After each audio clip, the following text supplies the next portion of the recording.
There is a certain kind of horror that does not scream, but whispers. A horror that buries itself beneath pastel colors, cheerful jingles, and the comforting nostalgia of early 2000s flash games. Lacey Games is exactly that kind of trap. A digital lullaby wrapped around a blade, a place where innocence is not merely corrupted, but dissected in real time. At first glance, everything feels safe, familiar, almost childish, like stumbling upon an old website from your childhood and wondering how something so simple could ever frighten anyone. But then the mask slips, and once it slips, it never goes back. Through the smiling face of a cartoon girl named Lacey, the series unravels the kind of trauma that lingers in silence, the trauma that reshapes the mind, that hides behind forced smiles, that tries desperately to appear normal. Every minigame, every distorted sprite, every strange choice the player makes becomes another crack in the facade, revealing a darkness far older and far deeper than the internet itself. Welcome to Lacey Games, where nostalgia is the first lie you are told. Nostalgia is a powerful hallucination. It convinces us that the past was softer, safer, warmer than it truly was. And when we stumble upon something wrapped in the visual language of early 2000s flash games, our brains instantly fill in the blanks with comfort, simplicity, and childish innocence. That is exactly why Lacey Games works so disturbingly well. It lures us in with bubblegum colors, friendly fonts, and a smiling girl who seems to exist for no other reason than to brighten our day. Only later do we realize that these colors are painted over scars, and that the smile is stretched thin over a truth that should have never been hidden. Before we dive into the psychological labyrinth behind this series, I want to know something essential. Where are you watching from? Drop your country or city in the comments. I love seeing how far these stories reach across the world. And tell me, have you ever played or watched Lacey Games? Or is this your first time walking into this pastel-colored nightmare? If you enjoy deep dives into digital horror, psychological storytelling, and hidden narratives buried beneath internet nostalgia, make sure you subscribe and leave a like. It helps the channel more than you think, and it lets me know you want more videos like this. Plus, this story, is going to get darker, heavier, and stranger than you expect. You'll want to stay until the end. Because Lacey Games is not just a series of creepy videos, it is a dissection of trauma, a commentary on childhood innocence shattered, and a reminder that the internet, for all its playful aesthetics, often hides the quiet screams of people who didn't know how to express their pain. So get comfortable, dim the lights if you dare, and let's peel back the sugar-coated surface of an online world that should have stayed forgotten. There is a strange comfort in the old internet, a softness woven from crude animations, choppy menus, and tinny music loops that never seem to end. Early 2000s flash games were not just entertainment, they were escape hatches. After school, during lunch break, on bulky family computers humming like trapped bees. We remember them as harmless portals to simpler times, and Lacey Games weaponizes that memory with surgical precision. This chapter deals with the mask, with the illusion in pastel shades, with the reason why this horror works even before revealing a drop of blood. Because the scariest monsters don't leap from the shadows, they hide in plain sight. When Charlie, under the username charchar8887, stumbles into the dusty corner of the internet that houses the Lacey Games website, everything feels familiar. The homepage has that unmistakable glow of something preserved from decades ago, like a digital snow globe that has never been shaken. Lacey, the main character, beams with a cartoonish innocence that borders on artificial. Her proportions are soft, her expressions exaggerated, her voice gentle, almost hypnotic. She is the perfect protagonist for a children's game. She is also the perfect disguise for a tragedy. The brilliance of this series lies in how it captures the psychology of nostalgia, using it as bait. Nostalgia, after all, is not just memory. It is selective memory. It trims the edges, sands down the horrors, paints over the cracks, and as viewers, we fall for it instantly. We expect simplicity. We expect safety. We expect nothing more than button-clicking minigames with predictable outcomes. The horror thrives precisely because that expectation is so deeply ingrained. The The first games Charlie interacts with are deliberately tame. Lacey's wardrobe, for example, is all pastel pinks. Wardrobe choices, cute outfits. It taps directly into the trope of the girly doll dress-up flash era, a genre crafted almost entirely for young girls and marketed with the false promise that everything in a girl's world should be cute, neat, and pretty. This is the first crack in the mask, if you look closely. Even before the horror begins, the aesthetic itself comments on expectations placed upon femininity. Expectations to smile, to behave, to stay pristine, to remain unharmed. But as the viewer, we don't question it yet, because we are still under the spell. And then, slowly, the spell begins to fracture. The transitions become too abrupt. The music loops glitch for half a second longer than they should. Lacey's eyes seem to linger on the player a little too long, as if trying to communicate something wordless, something desperate, something trapped behind those round animated pupils. By the time Charlie notices these details, the mask is already slipping. And we begin to understand that the game never wanted to stay cute. Psychological horror is most potent when it attacks the familiar. When it takes something from your childhood and twists it ever so slightly until your brain can no longer reconcile what it sees with what it remembers. That uncanny tension is what Lacey Games nurtures so carefully in its opening moments. What makes this chapter so unsettling is the intentional slowness of the reveal. Nothing loud, nothing violent, nothing grotesque yet. Instead, the horror permeates through mood, atmosphere, implications. The viewer becomes a passive participant in a deception, lulled into a false sense of security, the same way Lacey herself was lulled into trusting the world around her before it betrayed her. Because the mask of the website is not just a mask for the viewer. It mirrors the mask Lacey has worn her entire life. A mask to hide bruises. A mask to maintain normalcy. A mask to pretend everything was fine.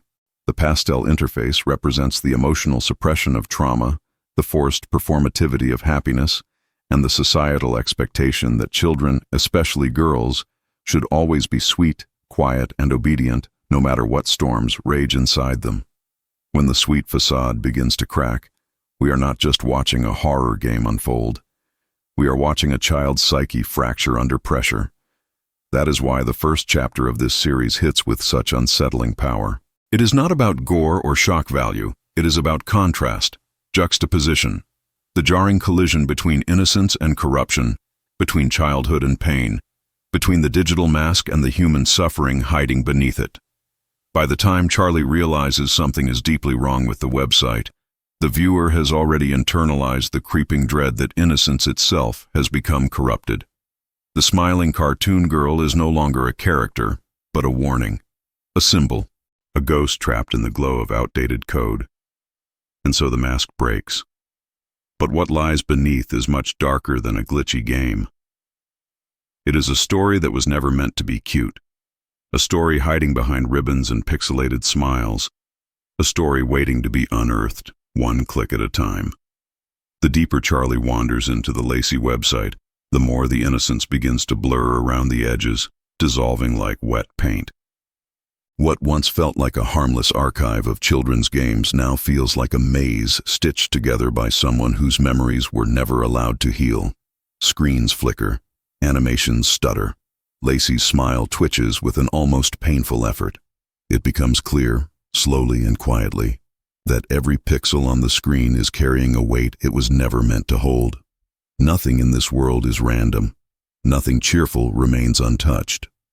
In games like Lacey's Diner or Lacey's Pet Shop, the tasks seem normal at first, almost mundane. Serve the customers, fulfill their orders, feed the animals. But beneath each instruction lies a subtle pressure, a familiarity in the way Lacey reacts when something goes wrong. She apologizes too quickly, flinches too easily, panics at the smallest mistake. Her reactions mirror a child accustomed to punishment, conditioned to expect hurt at every misstep. The viewer doesn't need a flashing sign to understand that these behaviors didn't grow from imagination, but from experience. The series uses gameplay itself as a metaphor for trauma responses. Each time the player is forced to follow the rules of the game, We're mimicking the way Lacey once followed rules enforced by someone who never had the right to dictate her life. The dull ache of powerlessness begins creeping in. The player is not allowed to refuse, not allowed to comfort Lacey, not allowed to fix anything that is broken within her world, just like she couldn't fix her own. The horror shifts from atmospheric to personal. Little visual glitches begin forming images that feel too real to be accidental. A shadow shaped like a man's silhouette flashes for a single frame. The sound of a dog whining echoes under a music loop that shouldn't have any additional audio. And sometimes, when Lacey turns away from the camera, her face flickers. Just long enough for the viewer to see something hollow behind her expression, a moment of blankness that children often adopt when their minds fracture under unbearable stress. Every clue points toward a childhood stripped of safety. The story of the uncle emerges slowly, like a bruise rising to the skin. The viewer never sees the events directly, yet the implications echo through every corrupted sprite and distorted animation. The uncle is a presence without a face, a predator without a voice, and that makes him even more terrifying. Horror becomes memory, and memory becomes a ghost. The decision to never show him explicitly mirrors real trauma. The abuser rarely exists as a full person in the survivor's mind, but as a looming shape, a suffocating influence, a stain that refuses to fade. Puddles, the beloved dog, becomes the emotional anchor of this chapter. His absence haunts the narrative like a phantom limb. Lacey's interactions with animals in Pet Shop, her hesitation, her trembling hands, everything suggests a child who once loved deeply and lost brutally. When the game forces the player into moments of violence against animals, it is not meant to shock. It is meant to reenact the twisted cycle that trauma often creates. The victim forced to participate in echoes of their own suffering, powerless to break the pattern. There is beauty in the series' cruelty, a poetic complexity in how it interprets mental collapse.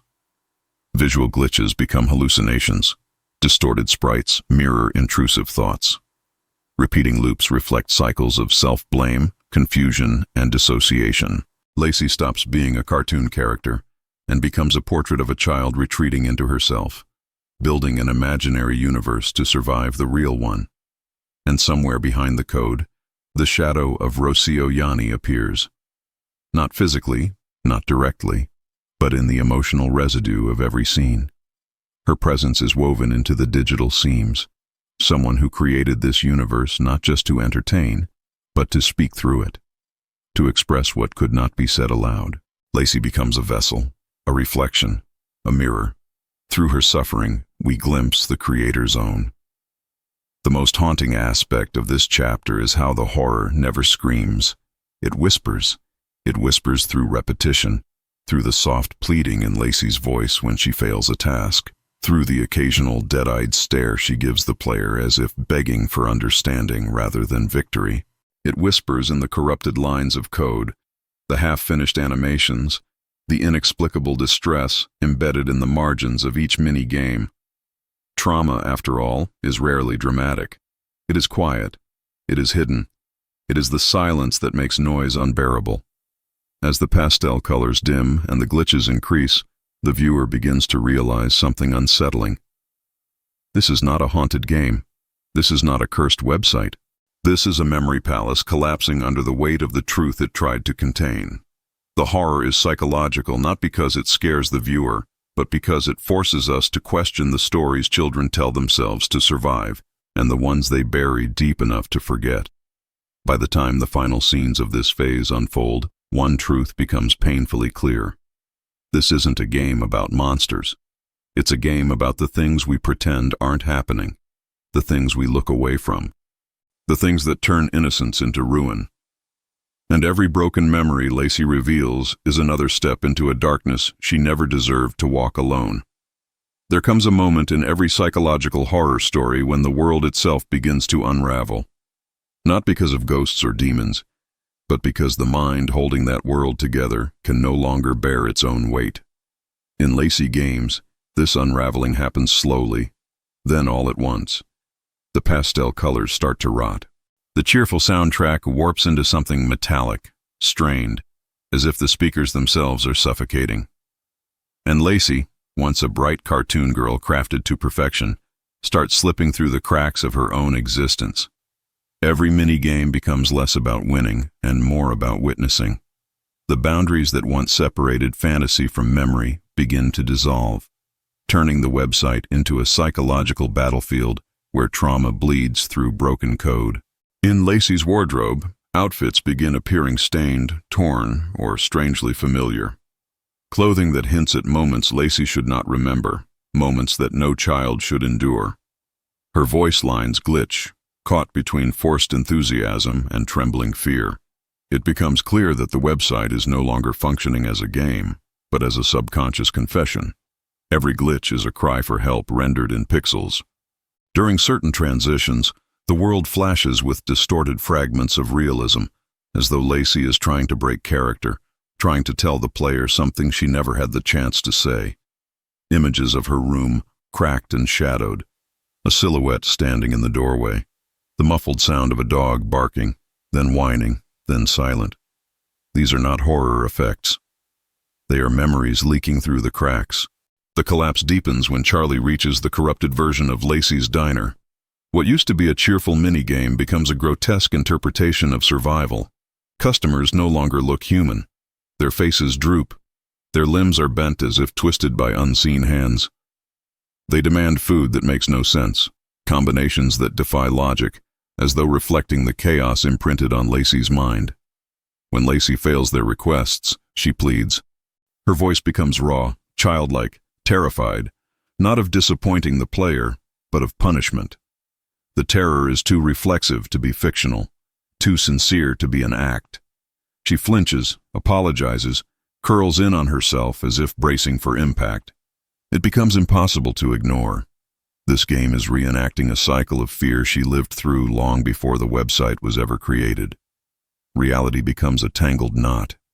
Fantasy becomes its mirror, and Lacey stands trapped between both, unable to fully belong to either. As Charlie continues navigating the increasingly broken world, the collapse takes on a new dimension: guilt. The player begins to feel complicit, helpless, forced to watch a child suffering without the ability to intervene. The series transforms passive participation into emotional burden, placing the viewer in the same powerless position Lacey once occupied. It's no longer a horror game. It's an act of witnessing. This is where the roots of psychological horror grow deepest, not in fear, but in empathy. The viewer begins to understand that this collapsing fantasy world is the only place where Lacey could hide the pieces of herself that reality tried to erase. But hiding only works until the cracks spread too far. And in Lacey Games, those cracks spread with haunting beauty. The pastel palette becomes washed out, like a memory losing color. Dialogue boxes break apart mid-sentence. Lacey's movements stutter between frames. Sometimes she disappears entirely. Other times she appears behind the UI, watching the player, as if no longer bound to her programmed positions. Her eyes change, less cartoonish, more human, exhausted, hollow, filled with a mixture of longing and dread. She is no longer performing innocence. She is revealing the exhaustion of carrying it for so long. Throughout these sequences, hints of Rocío Yani flicker through the narrative. A username embedded in corrupted code, a signature hidden in the metadata, a scribbled note in a background texture, half obscured by static. It becomes clear that the lines between character and creator have blurred. The collapse of Lacey's world mirrors the collapse of Rocío's emotional world at the time these games were conceptualized.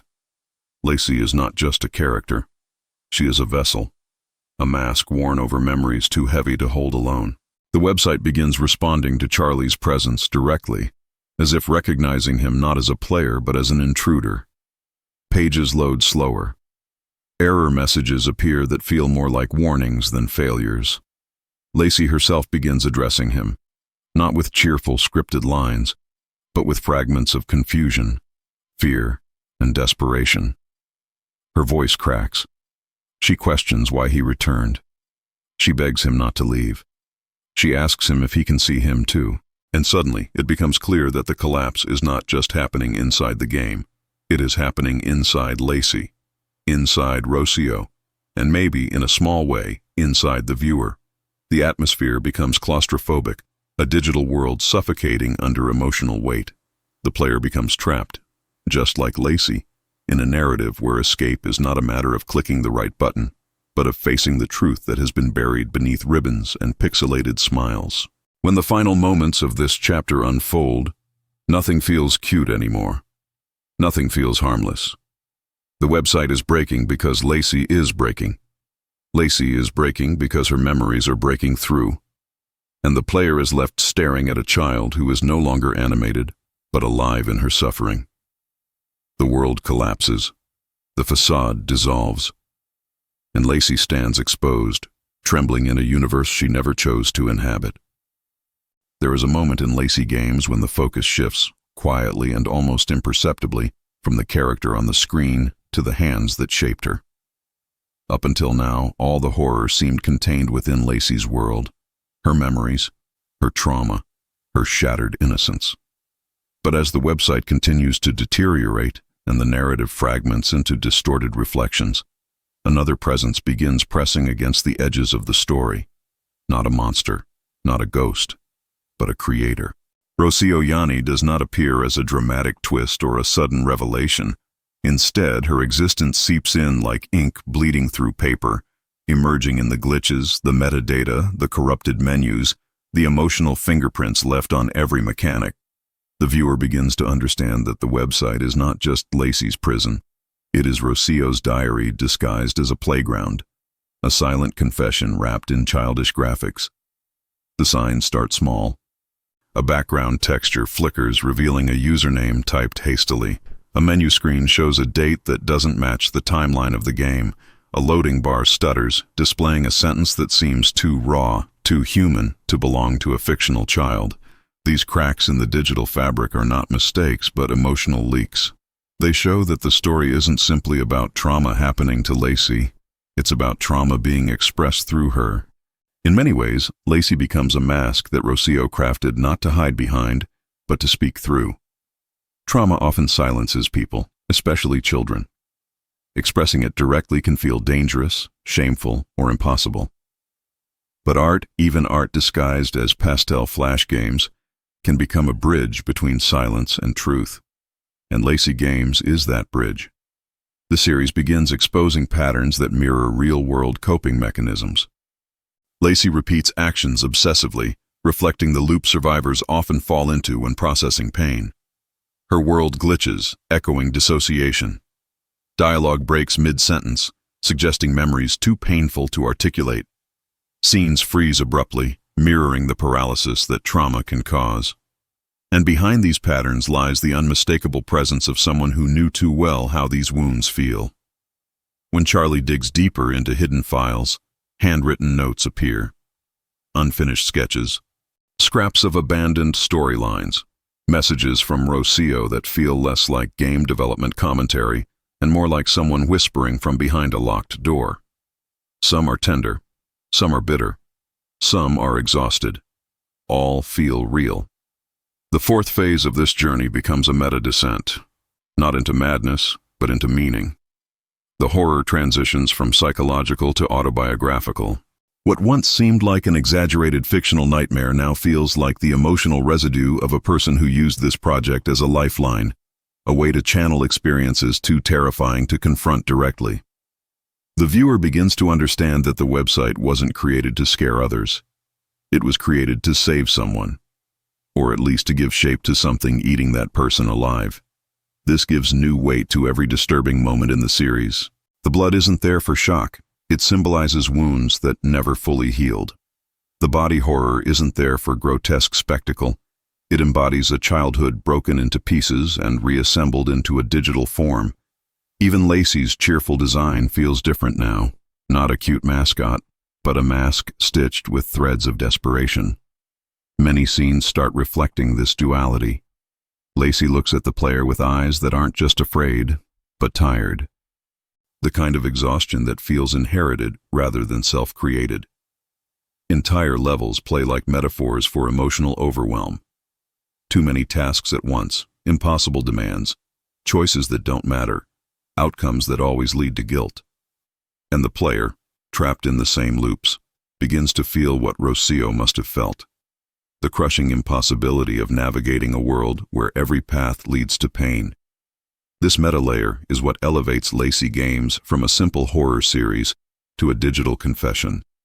The creator uses Lacey as a conduit, a proxy, a ghost made of code.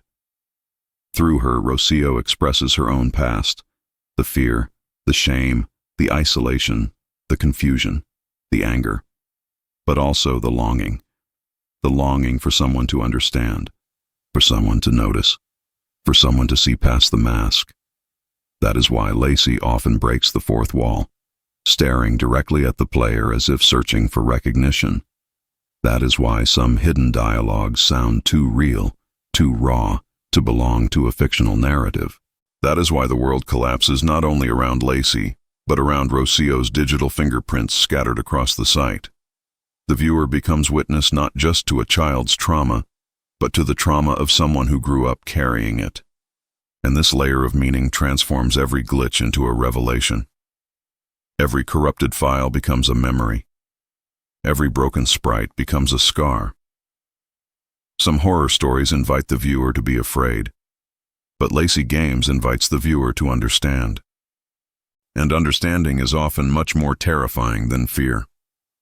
By the end of this phase, one truth becomes impossible to ignore. Lacey is not the only one trapped inside the game.